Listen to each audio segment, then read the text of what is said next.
Assalamualaikum warahmatullahi wabarakatuh. Puji dan syukur marilah kita panjatkan kehadirat Allah Subhanahu wa taala, berkat karunia rahmat dan ampunannya kita semua masih bisa menjalankan aktivitas, terutama di dalam kewajiban kita melaksanakan kegiatan belajar. Salawat dan salam semoga tercurah limpah kepada Nabi besar kita Muhammad SAW. Semoga sampai kepada keluarganya, sahabatnya, sampailah kepada kita selaku umatnya. Amin ya Allah ya Rabbal Alamin. Nah, di pertemuan kali ini Bapak Muhammad Fuad Sadili akan memaparkan mengenai bangun ruang part ketiga, yaitu luas permukaan dan volume limas. Di pertemuan sebelumnya kamu sudah mempelajari mengenai luas permukaan dan volume prisma. Nah, kali ini mengenai bagian limas ya. Oke, di sini kita lihat pengertiannya. Limas juga adalah bangun ruang yang alasnya berbentuk segi banyak. Maksudnya tergantung kepada jumlah seginya. Ada segi 4, segi 3, segi 6, segi 5, dan seterusnya. Kemudian dan memiliki bidang sisi atau bidang tegak berbentuk segitiga yang berpotongan atau bertumpu pada satu titik ya, yang dinamakan titik puncak limas ya. Selanjutnya di sini luas permukaan limas sama halnya dengan prisma, yaitu luas permukaan limas pun dapat diperoleh dengan cara menentukan jaring-jaring limas tersebut. Kemudian menjumlahkan luas bangun datar dari jaring-jaring yang terbentuk. Nah, kita lihat di sini ada sebuah gambar limas E, A, B, C, D, dan kita rebahkan membentuk sebuah jaring-jaring limasnya. Nah, di sini luas permukaan limas E. Nah, di sini berarti luas ABCD ditambah luas segitiga ABE, luas segitiga BCE, luas segitiga CDE, dan luas segitiga ADE. Nah, berarti kalau kita ringkas berarti luas alas ditambah jumlah luas sisi tegak. Nah, jadi di sini sisi tegaknya karena berbentuk segitiga pasti berhubungan dengan rumus luas segitiga ya. Berarti di sini luas alasnya karena berbentuk segi 4 ya, persegi, berarti sisi kali sisi ya, ditambah 4 kali, karena ini segi 4 berarti 4 kali setengah kali alas kali tinggi ya, seperti itu. Jadi di sini luas permukaan limas itu sama dengan luas alas ditambah jumlah luas sisi tegak. Oke, contoh soalnya di sini diketahui sebuah limas OKLMN yang diketahui sisi alasnya yaitu KL-nya 10, karena di sini tandanya sama berarti sama ukurannya ya, 10 10 10. Nah, di sini sedangkan sisi tegaknya adalah 4. Yang ditanya adalah luas permukaan. Langsung saja kita jawab, karena ditanya luas permukaan limas, gunakan rumus yang tadi. Luas alas ditambah luas sisi tegak, berarti sisi kali sisi ditambah 4 kali setengah alas kali tinggi. Karena sama ya, sisi-sisinya 10, berarti 10 kali 10 ditambah 4 kali setengah alasnya 10, sisi tegak tingginya adalah 4 ya. Berarti 10 kali 4 40 bagi 2 ya, dikali 4 hasilnya 80. 80 ditambah 100 berarti 180 cm persegi. Jadi luas permukaan limas OKLMN adalah 180 cm persegi. Oke, langsung ke volume limas. Jadi di sini kita ilustrasikan pada sebuah kubus, karena kubus itu memiliki ukuran sisi-sisi yang sama ya.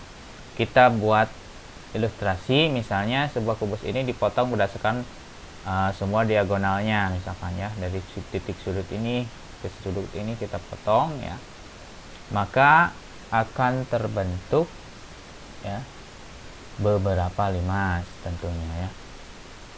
Kalau sudah kita potong, berapa banyak limas yang terbentuk kita hitung saja ya. 1, 2, 3, 4, 5, 6 ya. Jadi dari keempat potongan diagonal tadi akan membentuk 6 buah limas segi 4 ya. Jadi volume limas itu sendiri ya menunjukkan ya dari sebuah kubus ABCD FGH memiliki 4 buah diagonal ruang yang saling berpotongan di titik O ya. Nah, jadi di sini titik O ini nanti akan menjadi pusat titik tumpu limas itu sendiri. Jadi di sini kita amati secara cermat ya, dari keempat diagonal tersebut akan membuat sebuah atau 6 buah limas segi 4.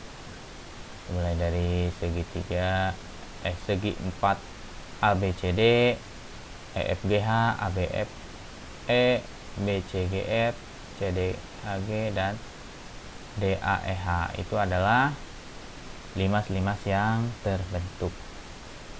Nah, jadi di sini volume limas itu sendiri adalah berasal dari volume kubus ya. Nah, ini ilustrasinya ya. Jadi volume kubus ABCDFGH ya. Karena ini fokus contoh ilustrasinya pada limas segi 4 dulu ya. Tapi sama ya nantinya ya. Jadi tergantung kepada seginya nanti ya, 4 kali segi berapa. Jadi dikatakan volume kubus ini merupakan gabungan dari volume ke-6 limas ya. Sudah jelas ya, karena kalau sudah kita potong ya diagonal ini akan membentuk 6 buah limas. Jadi begini ya cara ilustrasinya. Jadi di sini volume limas itu sendiri berarti sama dengan volume kubus. Berarti karena volume kubus itu adalah 6 kali volume limas ya. Berarti kalau ditanya volume limas ini dipindah ruas. Jadi 1/6 ya. Sisi kali sisi itu kan volume kubus ya. Karena kubus itu ukurannya sama, berarti sisi kali sisi ya. Kalau balok itu kan tidak sama, panjang kali lebar kali tinggi, tapi sama saja ya, 3 kali pengalian ya. Nah, jadi kemudian dari hasil perpotongan tadi akan membentuk ya limas titik O ya, titik potongnya ya, atau ya akan menjadi pusat limas. Dan berarti salah satu sisi dari kubus itu sendiri akan terpotong menjadi setengah ya. Nah, berarti dibagi 2 ya. 2 kali S dibagi 2 ya. Jadi si 2 ini dikalikan 1. 2/6 dikali, karena di sini sisi kali sisi berarti S kuadrat, S pangkat 2 ya, dikali S/2.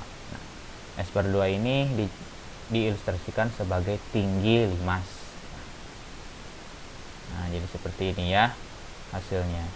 1/3 luas alas dikali luas alas dikali tinggi limas.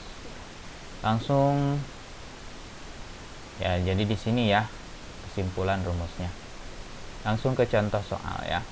Jadi di sini diketahui sebuah limas T PQRS ya, yang diketahui panjang sisi alasnya ya PQ 15, QR 9 cm dan tinggi limasnya 12. Yang ditanya adalah volume limas itu sendiri. Langsung saja kita gunakan rumus yang sudah tadi kita ketahui, yaitu 1/3 dikali luas alas dikali tinggi limas ya. 1/3 dikali luas alasnya itu kan persegi ya, segi 4, berarti sisi kali sisi boleh, atau panjang kali lebar juga boleh ya. Sisi kali sisi dikali tinggi limas ya, tinggi tingkatnya. Berarti 1/3 dikali 15 kali 9 135 dikali 12 dibagi 3 hasilnya 540. Jadi volume limas T PQRS adalah 540 cm kubik ya. Di pangkat 3 ya kalau volume itu. Oke, nah di sini ada soal tes akhir dari pemaparan ini. Silahkan anak-anak sekalian dicatat soalnya dan dikerjakan di kertas buku tugasnya, kemudian dikumpulkan ke sekolah ya. Boleh japri juga ya kalau yang bisa meyakinkan hasil potretannya itu jelas ya. Nah, kalau ingin lebih aman ya dari tingkat keeroran media sosialnya, boleh kalian secara offline ya, ditulis di kertas kemudian disimpan dikumpulkan di sekolah ya. Silahkan kalian tulis soalnya. Di sini soal yang berhubungan dengan luas permukaan dan volume limas itu sendiri. Kemudian Bapak juga akan menyertakan soal tambahan ya yang berasal dari buku tugas siswa ya. Nanti Bapak akan kirim lewat WA ya. Oke, cukup sekian dulu dari Bapak pembahasan hari ini. Mohon maaf bila ada kekurangan dan kesalahannya. Wassalamualaikum warahmatullahi wabarakatuh. Sampai jumpa kembali. See you.